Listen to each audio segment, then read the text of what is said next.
నమస్తే. మొన్నటి వరకు షర్మిల, విజయమ్మ ఒకటే అనుకున్నాం.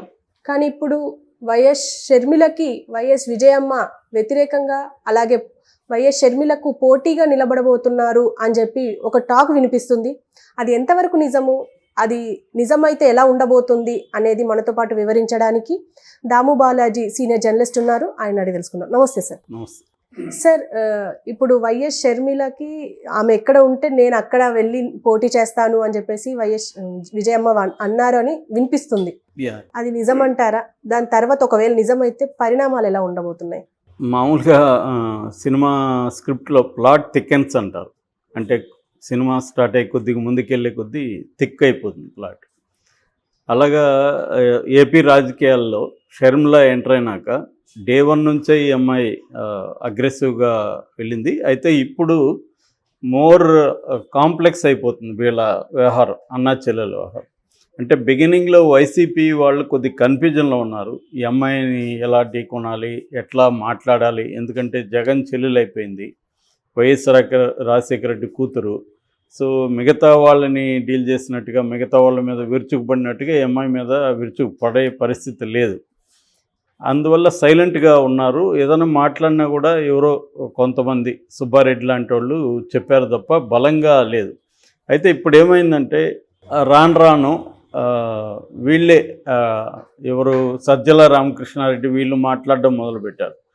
ఎప్పుడైతే వీళ్ళు మాట్లాడారో ఇంకా దాని తర్వాత ఆటోమేటిక్గా మిగతా వాళ్ళందరూ కూడా స్టార్ట్ అయ్యారు. సో అందువల్ల ఎప్పుడైతే సజ్జల రామకృష్ణారెడ్డి లాంటి వాళ్ళు గట్టిగా స్టార్ట్ చేశారో వీళ్ళకి కూడా సిగ్నల్స్ అందాయన్నమాట. రోజా కానీ, కొడాల నాని కానీ, పేర్ని నాని కానీ వీళ్ళందరూ కూడా రంగంలోకి దిగారు. సో ఆ రంగంలోకి దిగి అటాక్ చేయడం మొదలుపెట్టారు. మనం కానీ సాక్షి టీవీని కానీ చూస్తే దాంట్లో షర్మిల విషం అనే టైటిల్తో కూడా డిబేట్ స్టార్ట్ అయింది. అంటే ఇక్కడ కొండా రాఘవరెడ్డి గతంలో వైఎస్ఆర్టీపీ పార్టీలో పనిచేసిన కొండా రాఘవరెడ్డిని రంగంలోకి దించారు. ఆయన ఇంకా డైరెక్ట్ అటాక్ చేస్తున్నాడు. మామూలుగా లేదు ఆయన అటాక్. షర్మిల ఒక విషనాగు అని ఆయన చెప్తున్నాడు. సో ఈ రకమైన అటాక్స్ అనేవి స్టార్ట్ అయినాయి. ఇంకోవైపు తెలంగాణలో ఈమెతో కూడా పనిచేసిన ఈ పార్టీలో పనిచేసిన ప్రముఖులందరినీ ఆర్గనైజ్ చేసినట్టు కనబడుతుంది. వాళ్ళందరూ కూడా ఇక్కడ తెలంగాణలో ప్రెస్ మీట్ పెట్టి షర్మిల గురించి మేము చాలామంది పనిచేసాము, ఆస్తులు అమ్ముకున్నాము, మమ్మల్ని దివాలా తీసింది, ఆమె ఒక నియంతలాగా మాతో ప్రవర్తించింది, అసలు ఒక మాట కూడా మాకు చెప్పకుండా పార్టీని తీసుకెళ్ళి కాంగ్రెస్కి అమ్మేసింది, కాబట్టి మేము ఇప్పుడు ఆంధ్రాలో టూర్ చేస్తున్నాం, టూర్ చేసి ఆమె బండారాలన్నీ బయటికి తెస్తాము అని వీళ్ళు స్టార్ట్ చేశారు. ఇదంతా చూసినప్పుడు షర్మిల ఏమాత్రం వెనక్కి తగ్గకపోగా డోస్ పెంచుతుంది, భయంకరంగా పెంచి వీళ్ళందరికీ కూడా సమాధానం ఇస్తుంది.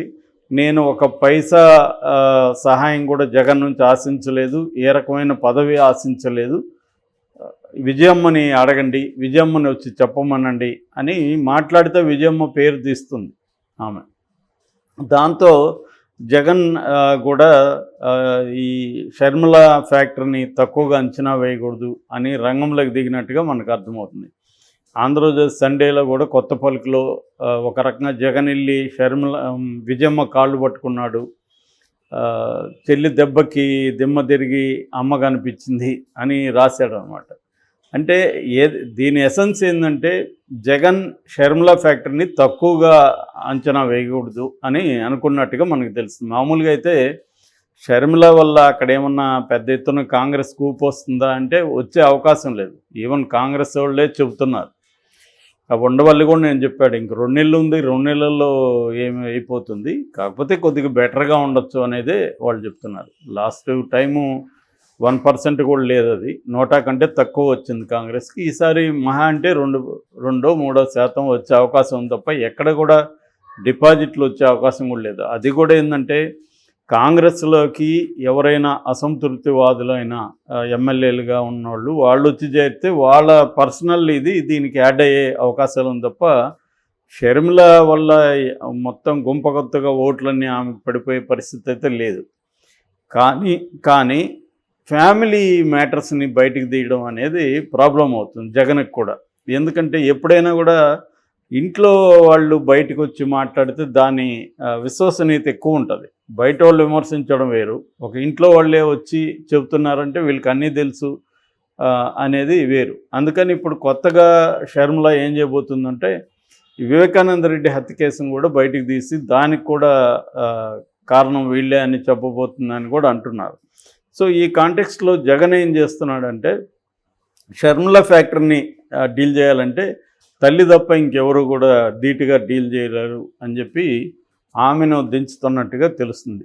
షర్మిల రాజకీయాల్లో, ముఖ్యంగా ఆంధ్రప్రదేశ్ రాజకీయాల్లో వెళ్ళడం ఆమెకు కూడా ఇష్టం లేదు విజయమ్మకి అని కొండా రాఘవరెడ్డి చెప్తున్నాడు. కొండా రాఘవరెడ్డి ఏం చెప్పాడంటే, నేను విజయమ్మను కలిసినప్పుడు అడిగాను, ఏమమ్మా నీ కొడుకుకి ఎసురు పెడుతుంది నీ కూతురు వెళ్ళి, నువ్వు ఆపాలి కదా అని అడిగితే ఆమె రాజారెడ్డి మొండోడు, రాజారెడ్డి కొడుకు వైఎస్ఆర్ మొండోడు, జగన్ మొండోడు, ఈమె అంతకంటే మొండిది, వాళ్ళన్న ఒక కాజు కోసం మొండితనం ఉంటే ఈమె స్వార్థం కోసం ఉంటుంది, ఆమె నేను ఆపలేను అని చెప్పిందని కొండా రాఘవరెడ్డి చెప్తున్నాడు. సో ఈమె మొత్తంగా ఫోకస్ అంతా కూడా కేవలం జగన్ మీదే చేస్తుంది. చంద్రబాబు మాట అప్పుడప్పుడు ఎత్తుతుంది కానీ అసలు పవన్ కళ్యాణ్ మాట ఎత్తట్లేదు. ఆమె మెయిన్ టార్గెట్ ఏం చేస్తుంది, బీజేపీ వల్ల రాష్ట్రం నాశనం అయిపోయింది అన్న నెరేటివ్ తీసుకుంది. అయితే బీజేపీతో కుమ్మక్కైనా ఈ 3 పార్టీలు అంటుంది కానీ ప్రధానంగా వైసీపీనే టార్గెట్ చేస్తుంది. అందులో కొంత న్యాయం కూడా ఉంది, ఎందుకంటే వైసీపీని అధికారంలో ఉంది కాబట్టి ఆంధ్రప్రదేశ్లో ప్రాబ్లమ్స్ కన్నిటికీ వైసీపీ కారణం అన్న యాంగిల్ ఓకే. కానీ అక్కడితో లేకుండా పర్సనల్ అటాక్ కూడా జగన్ మీద స్టార్ట్ చేసింది. జగన్ నిన్న అయితే జగన్ ఒక కేడీ కూడా అని చెప్పింది. సో ఇలా ఈ స్థాయిలో వెళ్ళే కొద్దీ ఈమెను డీల్ చేయడానికి విజయమ్మే కరెక్టు అని ఆమెకు కూడా కోపంగా ఉందని చెప్తున్నారు. కూతురు ఇలాగా, ఎందుకంటే వైఎస్ఆర్ ఫ్యామిలీలో వైఎస్ఆర్ చనిపోయిన తర్వాత అందరూ కలిసి నిర్ణయించింది ఏంటంటే జగనే వైఎస్ఆర్కి వారసుడుగా ఉంటాడు, ఆయన రంగంలో ఉంటాడు, మనం హెల్ప్ చేస్తాము అనేది వాళ్ళు నిర్ణయించుకున్నట్టు తెలుస్తుంది. ఈ క్రమంలో ఆయన అరెస్ట్ అయినప్పుడు కూడా భారతిరెడ్డి నేను పాదయాత్ర చేస్తానంటే కూడా షర్మిలే అడ్డుపడి లేదు నేను చేస్తానని ఆమె ముందుకు వచ్చింది. అప్పటి నుంచే ఆమె ఒక ప్లాన్లో ఉంది. బట్ అధికారంలోకి వచ్చినాక జగన్ ఆమె యాస్పిరేషన్ నెరవేర్చలేదు. ఎందుకంటే ఆమె నెంబర్ 2గా ఉండదలుచుకుంది వైసీపీలో. అది జగన్ అది గ్రహించి పక్కన పెట్టాడు. దానివల్ల ఫర్దర్గా ఇబ్బందులు వస్తాయని. సో దాంతో ఆమె ఇక్కడ ఉంటే మనకి ఇబ్బందులు ఇప్పుడు మనం ఏం చేయలేమనుకొని వెళ్ళిపోయింది. ఇక్కడ ఫెయిల్ అయ్యేసరికి ఆమెకు మళ్ళీ ఆంధ్రాలో అయితేనే మనం చేయగలము అనేది ఒకటి. రెండోది జగన్ మీద ఎప్పటి నుంచో కక్ష ఉంది అనేది ఒక వెర్షన్. రెండో వెర్షన్ వైసీపీ వాళ్ళు ఏం చెప్తున్నారంటే చంద్రబాబు ఈమెని ట్రాప్ చేశాడు త్రూ రాధాకృష్ణ. ఎందుకంటే ఈమెకి మీడియా సపోర్ట్ కావాలని కాబట్టి రాధాకృష్ణతో కలిసిపోయింది. ఇక్కడ తెలంగాణలో రాధాకృష్ణ కూడా ఆమె మీడియా సపోర్ట్ ఇచ్చాడు ఫుల్గా. సో ఆ రకంగా రాధాకృష్ణ గుప్పెట్లో ఉంది కాబట్టి చంద్రబాబు మెల్లగా ట్రాప్ చేసి వీళ్ళకి ఒక 100 కోట్ల పైన ఇక్కడ ఖర్చు అయినాయి వాళ్ళకి. ఆ 100 కోట్లు చంద్రబాబు ఇచ్చి సో నేను చెప్పినట్టు చెయ్యి అని చెప్పి పంపించాడు అన్నది ఒక వెర్షన్. ఇక్కడ ఇవన్నీ కూడా ఏది నిజం అనేది ఎవరికి తెలియదు, ఆరోపణలు మాత్రమే. ఏదేమైనా మనకైతే క్లియర్గా కనిపిస్తుండేది ఏంటంటే ఆమె స్ట్రాంగ్గా జగన్ మీద అటాక్ మొదలుపెట్టింది. దానికి కౌంటర్గా వైసీపీ వాళ్ళు కూడా మొదలుపెట్టారు కానీ అది సరిపోదు అనేది వాళ్ళకి ఎందుకంటే ఫ్యామిలీ మెంబర్ బయటకు వచ్చి మాట్లాడుతున్నప్పుడు ఇంకొక ఫ్యామిలీ మెంబరే ఆమెను కౌంటర్ చేయగలిగితే అది ఎఫెక్టివ్గా ఉంటుంది. బయట ఎంత చేసినా కూడా సొంత చెల్లె అని అందరూ అంటారు అన్నమాట. అందుకని ఇప్పుడు తల్లి కానీ రంగంలోకి దిగి ఆమె కంటెస్ట్ చేసి, ఎందుకంటే ఆమె ఫస్ట్ ఎమ్మెల్యే వైసీపీ తరఫున ఎమ్మెల్యేగా గెలిచింది కూడా విజయమ్మే. సో ఆమె ఇప్పుడు రంగంలోకి దిగి షర్మిల ఎక్కడ కంటెస్ట్ చేస్తే అక్కడ కంటెస్ట్ చేస్తుందని ఒకటి. 2 ఆమె కూడా ప్రచారంలోకి వెళ్ళి షర్మిల ఏవైతే ఆరోపణ ఇస్తుందో అవన్నీ తిప్పకొడుతుంది. ప్రధానంగా షర్మిల ఏమంటుంది, అసలు జగన్ రాజశేఖర రెడ్డికి రాజకీయ వారసుడే కాదు, ఆయన రాజశేఖర రెడ్డి చేసిన స్కీములన్నింటినీ ఇతను నాశనం చేశాడు అనే ఒక నెరేటివ్ని తీసుకెళ్తుంది. అంటే రాజశేఖర రెడ్డి ఇమేజ్ను కంప్లీట్గా జగన్ నుంచి పక్కకు తీసి తన వైపు తిప్పుకునే కార్యక్రమం ఉంది. ఆ డ్యామేజ్ ఖచ్చితంగా జగన్కి ఇబ్బంది అవుతుంది. దాన్ని కరెక్ట్ చేయడానికి ఇప్పుడు షర్మిలమ్మ దిగబోతుందని చెబుతున్నారు.